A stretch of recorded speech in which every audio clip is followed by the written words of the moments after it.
It gives me pleasure to announce to Congress that the benevolent policy of the government, steadily pursued for nearly 30 years, in relation to the removal of the Indians beyond the white settlements, is approaching to a happy consummation. Two important tribes have accepted the provision made for their removal at the last session of Congress, and it is believed that their example will induce the remaining tribes also to seek the same obvious advantages.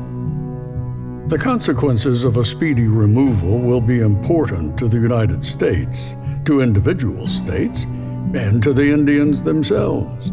The pecuniary advantages which it promises to the government are the least of its recommendations.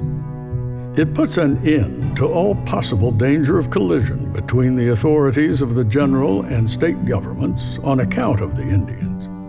It will place a dense and civilized population in large tracts of country now occupied by a few savage hunters. By opening the whole territory between Tennessee on the north and Louisiana on the south to the settlement of the whites, it will incalculably strengthen the southwestern frontier and render the adjacent states strong enough to repel future invasions without remote aid.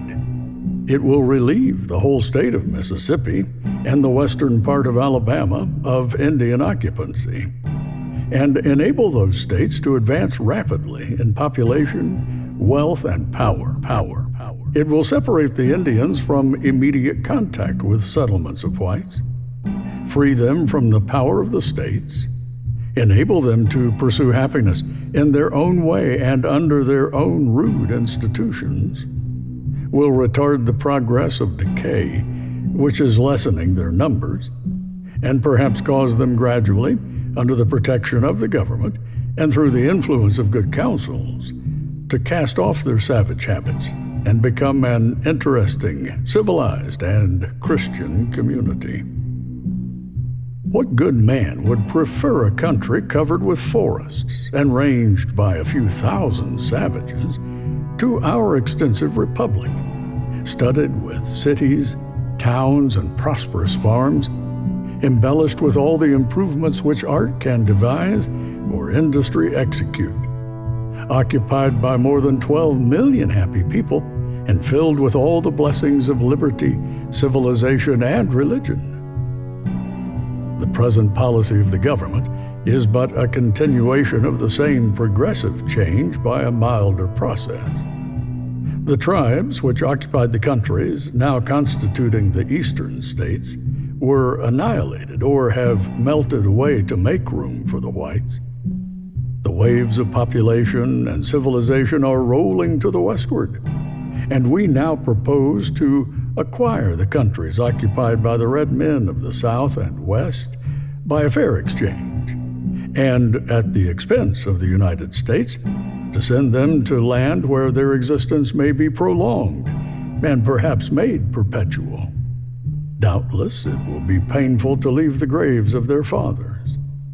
But what do they, more than our ancestors did, or than our children are now doing? To better their condition in an unknown land, our forefathers left all that was dear in earthly objects. Our children, by thousands yearly, leave the land of their birth to seek new homes in distant regions. Does humanity weep at these painful separations from everything, animate and inanimate, with which the young heart has become entwined? Far from it. It is rather a source of joy that our country affords scope where our young population may range unconstrained in body or in mind, developing the power and facilities of man in their highest perfection. These remove hundreds and almost thousands of miles at their own expense, purchase the lands they occupy, and support themselves at their new homes from the moment of their arrival. Can it be cruel in this government when, by events which it cannot control, the Indian is made discontented in his ancient home to purchase his lands, to give him a new and extensive territory, to pay the expense of his removal, and support him a year in his new abode. How many thousands of our own people would gladly embrace the opportunity of removing to the West on such conditions? If the offers made to the Indians were extended to them, they would be hailed with gratitude and joy. And is it supposed that the wandering savage has a stronger attachment to his home than the settled, civilized Christian? Is it more afflicting to him to leave the graves of his fathers than it is to our brothers and children? Rightly considered, the policy of the general government toward the red man is not only liberal, but generous. He is unwilling to submit to the laws of the states and mingle with their population. To save him from this alternative, or perhaps utter annihilation.